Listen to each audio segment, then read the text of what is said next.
day everyone, every 2 and every 3. So for today's video, gagawa ako ng cassava cake. Parang masisira na to.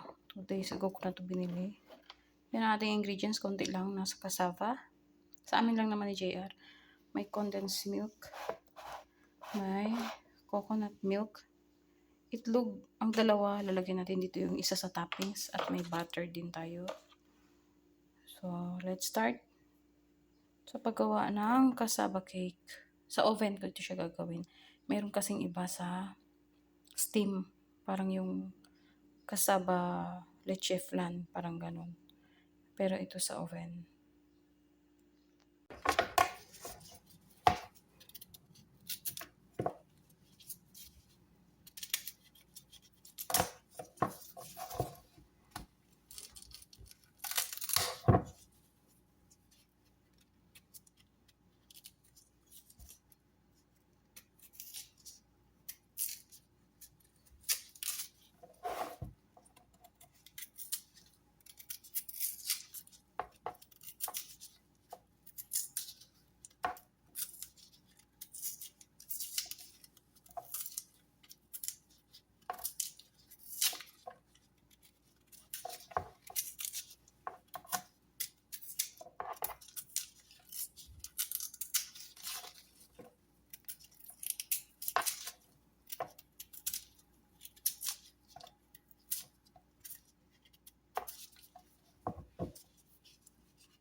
So, ayan, malinis na yung ating cassava.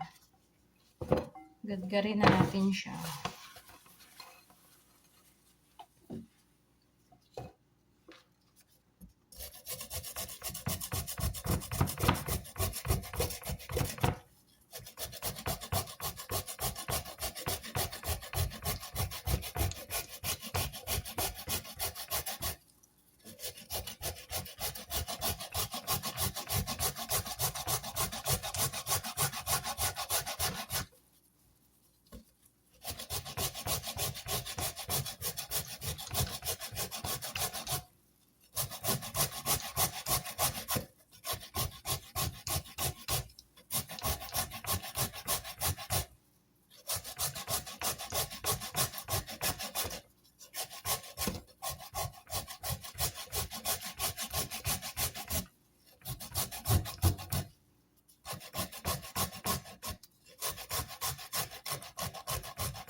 Ganyan siya sa gitna. So, yan na yung ating nakadkad na cassava. So, maglalagay na tayo ng ating mga ingredients. So, ito ang ating condensed milk. Magtatabi ako ng konti para sa toppings. Ayan. Lagay na natin dyan. Hindi na ako maglalagay ng asukal kasi matamis na ang condensed milk.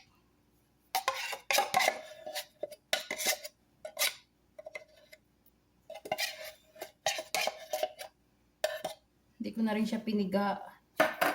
Kasi konti lang naman. Ito yung ating coconut milk. Shake lang natin.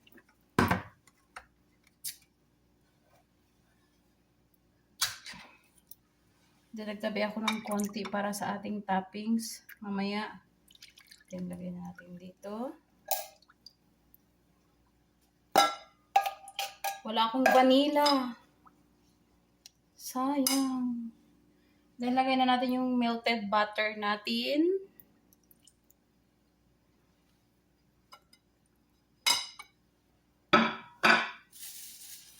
Then, lagay tayong 2 eggs.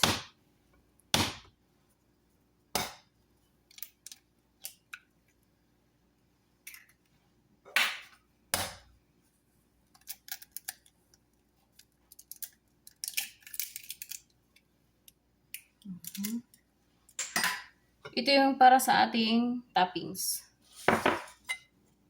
Mix na natin.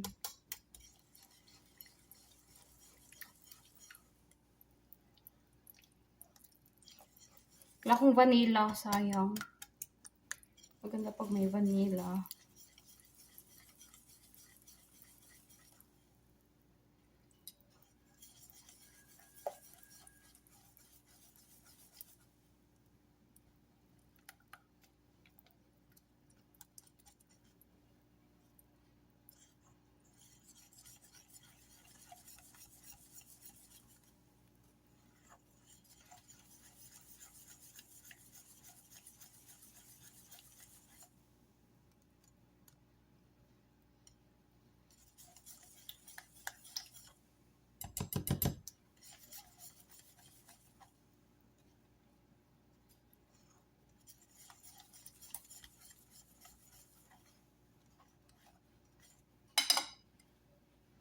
Yan na.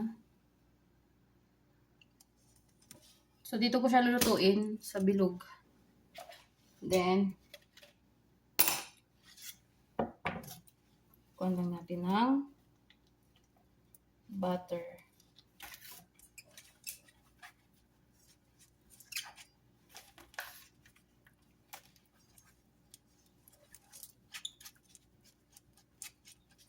Pero non-stick naman to siya.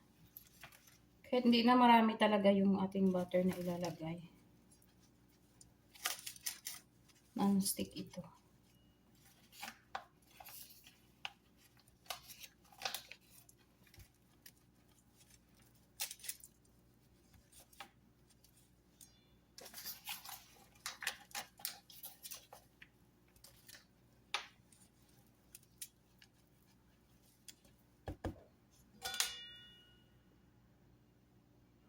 Then, lagay na natin yung ating cassava mixture. Ayan, sakto.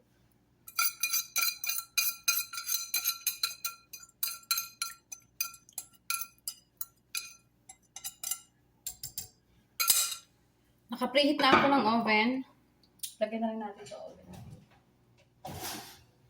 Mainit na siya.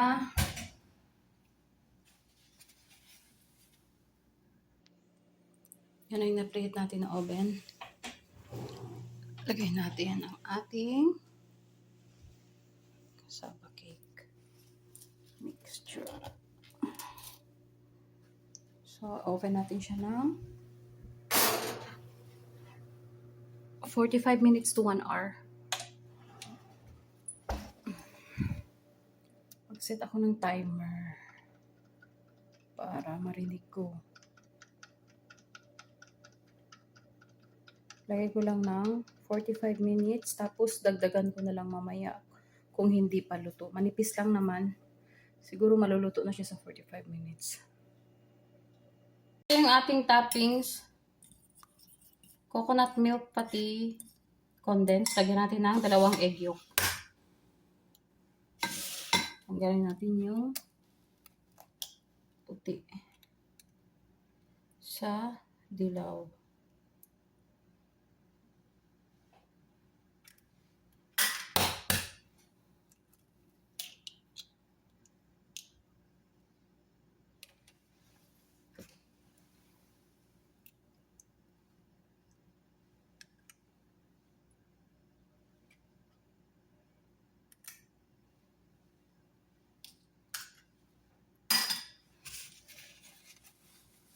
Then, mix natin.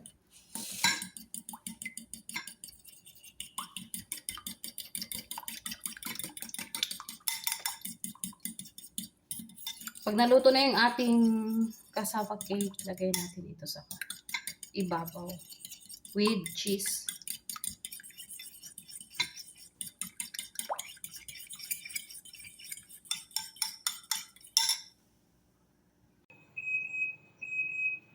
Yan, after 45 minutes, nagtutot na siya. Check na natin kung luto na or dagdagan pa natin. Ahon na muna natin.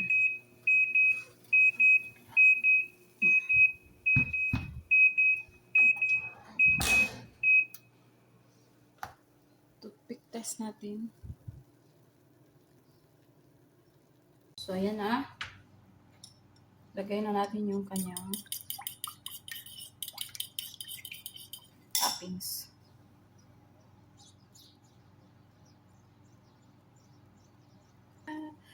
Okay na yan. Then, lagyan natin ng cheese.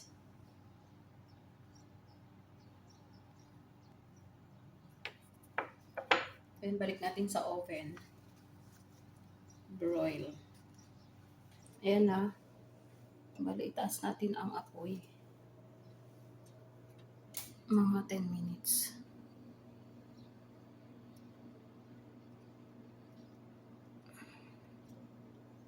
Ayan, antay na. Yan na ang aking cassava cake. Tapos na. Parang nasunog. Okay lang, cheese lang naman yung sa ibabaw. Yan talaga siya ang iitim.